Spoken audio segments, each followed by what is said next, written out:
And that's the reason you need a plan. If you have no plan, there will be no jumping off. You start with a plan, then go through the process of continuous learning through both study and doing, adjusting all the time through the Kaizen of plan, do, review, and then adjust. Like a rocket to the moon, off track 97% of the time. Your gyroscope feeding information to your dream computer to bring you back on track. You need a first plan so you can get to your second plan, so you can get to your third plan, so you can get to your fourth plan. Success is the progressive realization of a worthy ideal. Keep holding that as your philosophy, and you will generate the attitudes and actions you need to keep progressively realizing a better and better plan. Your starting plan is not the plan that will ultimately get you there, but you need it so you have a place to start. Don't try to figure out the whole race. Just figure out where to put your foot for the starting line. Just start. The result looks incredibly complex, but it's not. It never is. It's always the simple little things that take you there. Everything you do, every decision you make is either building your dream or building someone else's dream. Every single thing you do is either leading you away from the masses or leading you away with the masses. Every single thing you do is a slight edge decision. Chapter 11. Living the Slight Edge. Vince Lombardi. With the words, "Gentlemen, this is a football," legendary football coach Vince Lombardi began each new session of training, never taking anything for granted and always viewing each of his players as a blank slate, despite the fact that they were all seasoned pros.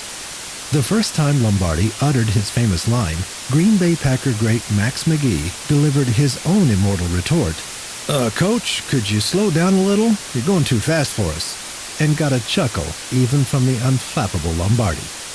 No matter how great your aspirations, how tall the dream, and great the leap it means, the eternally repeating truth of the slight edge is that it is always built of small, simple steps, easy to do, and just as easy not to do. Don't go too fast, and don't be too proud to stop, look at your life, and tell yourself, this is a football. To the coach, the football was a single step that begins the 1,000-mile journey. The football was Lombardi's penny. Now it's time to find yours. What one simple, single, easy-to-do activity can you do day in and day out that will have the greatest impact on your health, your personal development, your relationships, your finances, and your life itself? In this next section, I'll ask you to walk yourself through these 5 areas of your life, one by one, to examine what they mean to you and where your dreams lie in each. And then lay out for yourself your dreams and goals, specific, vivid, and with a timeline.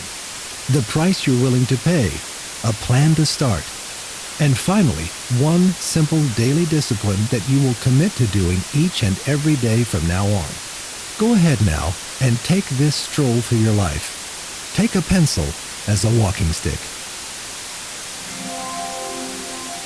Chapter 12. It's a Wonderful Life. The Beach Bum. You may be wondering what happened to Gorgeous George, standing there in his cutoffs at the Orlando Country Club, gazing at the rich and famous and happy and successful. For whatever reason, as happens in so many people's lives, I found myself staring squarely at a fork in the road, a point I now refer to as a day of disgust. That moment of impact we sometimes hit in our lives when we face our circumstances and make a decision to change. In that instant, standing there, sweating in the Florida heat, I came to a moment of decision. I suddenly knew that I'd headed up to here with where I was, what I was, and who I was. Something clicked. The tumblers in the lock fell into place, and I knew that I could never go back to who I'd been only a minute earlier. I knew that for things to change, I had to change. For things to get better, I had to get better. I left the golf course. That following semester, for the first time in my life, I got straight A's. I went on to business school and graduated at the very top of my class. Fresh out of college, I was recruited by Texas Instruments. I worked at TI for 5 years and went to the very top levels of the company. But corporate America wasn't for me. I went back to Albuquerque and started a solar energy company. And at first, it looked like I had indeed made a smart decision. Within 2 years, my company was in the top 20, and eventually, we became the 5th largest solar energy company in America. I was thrilled. I was on top of the world. What I did not yet know was that nothing ever stays the same. Everything is in motion. Everything changes. Times changed, tax laws changed, our industry was hit hard. Before I knew what was happening, I had lost everything, gone back to zero and below, owing more money than I thought I could ever even hope to make again. Chapter 3. The Secret of Time. So you walk a little today and get your heart rate up a bit. You lift a few weights, you eat a little differently, then tomorrow morning you wake up and look in the mirror and see the same old flubber. You have to be pretty well along the path to see any significant results. What keeps you doing this simple thing day after day? Willpower. It's like my dad, mom, my teacher, my boss, my older brother, my minister, myself always told me, I just need more willpower. Really? I don't think so. Do you want to change? If so, I can show you how to tap into the most powerful force for change there is. Would you like to know what it is? Are you ready? Here it is.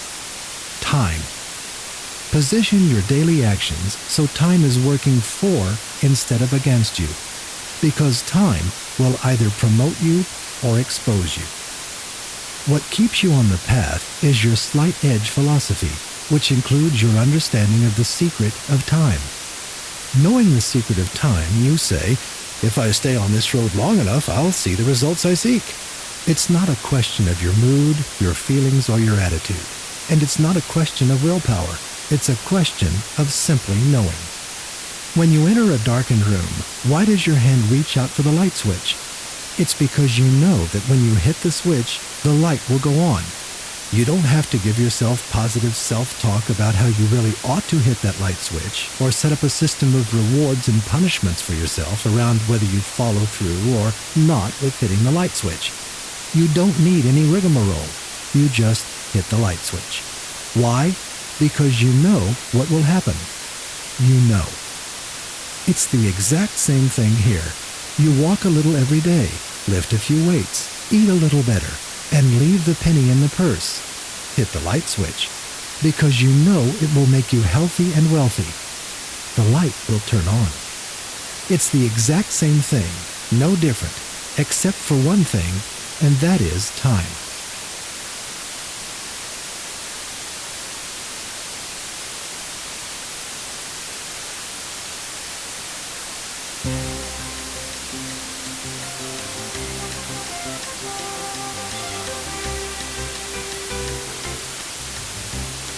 Brilliance Audio presents the unabridged recording of 3 Feet from Gold. Turn your obstacles into opportunities by Sharon L. Lecter and Greg S. Reed with the Napoleon Hill Foundation. Performed by Dan John Miller. Author's note. This story evolved from a real-life experience of exploring how Napoleon Hill's philosophy has inspired the incredible success of entrepreneurs, humanitarians, athletes, and business people alike. Some license has been taken to craft a compelling narrative, except for the characters of Mia, David, and Jonathan Buckland. All of the people in this book are real, and it was our privilege to speak with them firsthand. Their stories of courage and achievement are true. The life lessons they offer are genuine. We frame our story with words Napoleon Hill himself wrote at the beginning of the 20th century. These words are as powerful today as when they were first written, as you will discover for yourself when you read 3 Feet from Gold. Sharon Lecter and Greg Reed. Opening words. You can do it if you believe you can. You control your destiny. There are many things you cannot control, but you can control the only things that really matter. your mind, and your attitude. External forces have very little to do with success. Those who program themselves for success find a way to succeed even in the most difficult of circumstances. Solutions to most problems come from one source and one source alone: yourself. Living life to the fullest is a lot like shooting the rapids in a rubber raft. Once you've made the commitment, it's difficult to change your mind, turn around, and paddle upstream to placid waters. But it's the excitement and adventure that make it all worthwhile. If you never make the attempt, you may never know the depths of despair, but neither will you experience the exhilaration of success. Decide to live life to the fullest. You may be 3 feet from gold. Napoleon Hill. Hi everybody, this is Mark Victor Hansen, and you know me as a co-author of Chicken Soup for the Soul, The 1 Minute Millionaire, Cash in a Flash, Fast Money in Slow Times, and The Richest Kids in America, How They Got It and You Can't Too. But I'm going to do the forward now for my dear friend Sharon Lechter, and it's called 3 Feet from Gold. Here's the forward. In 1908, an unknown American author, then a reporter, named Napoleon Hill got the opportunity of a lifetime to interview America's richest man, Andrew Carnegie. Carnegie presented to Hill, then 25 years old, a letter of recommendation that would grant him access to 500 of the era's top achievers in business, politics, science, and religion in order to discover the common denominators for success. From these interviews, Think and Grow Rich was created and written. It covered the 13 principles in the philosophy of personal achievement and success. Hill gave life to the personal development movement that has since swept the world. In the first chapter of this international classic, Hill tells a story of a man named R.U. Darby who gave up on his dreams of becoming rich by prospecting for gold a mere 3 feet before a major gold vein was hit. The Darby story reminds us that sometimes our greatest achievements and successes are closer than we believe. Think and Grow Rich provided hope. Released during the time of the Great Depression, it was and continues to be a lifeline for millions of people around the world seeking better lives and lives of abundance. Fast forward 100 years. The Napoleon Hill Foundation wants to provide renewed hope and courage for everyone during the current global economic crisis. The foundation sent a new team, armed with a letter of their own, out into the world to meet the leaders of our generation and find out something very timely: why they didn't give up. Through their challenging times. From these interviews, many lessons were learned that are shared in the book. 3 Feet from Gold. From reading these leader stories, you will learn what kept them going, what gave them the courage to persevere, and why they want to share their stories of success with you so you may find your own personal path to great success. The foundation was pleased to find that nearly all these great icons of today credited Hill's original work as the driving force behind their accomplishments. I, too, can honestly say that it was Hill's teaching that inspired me and taught me the essential keys to success. More importantly, Hill gave me the strength to carry on when others did not share my passion and vision. In today's global landscape, we truly need to keep reminding ourselves that once we find our definite major purpose and create our mastermind, it is our responsibility to continue the quest no matter how hard the challenge. Every one of us holds a gift that is meant to be shared with the world. Sure, there will be setbacks, and yes, there will be struggles. Yet it's the people who keep going in spite of their fear who become the leaders of tomorrow. Don't wait until everything is just right. It will never be perfect. There will always be challenges, obstacles, and less than perfect conditions. So what? Get started now. With each step you take, you will grow stronger and stronger, more and more skilled, more and more self-confident, and more successful. Within these pages, I invite you to discover what your special gift is. And once you do, to keep moving toward it, never giving up or quitting. You are 3 feet from gold.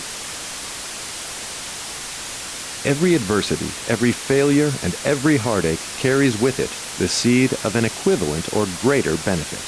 Napoleon Hill. Chapter 1. Running on Empty. Flinging open the taxicab door, Greg stepped in, then slumped across the back seat. He was running late, again.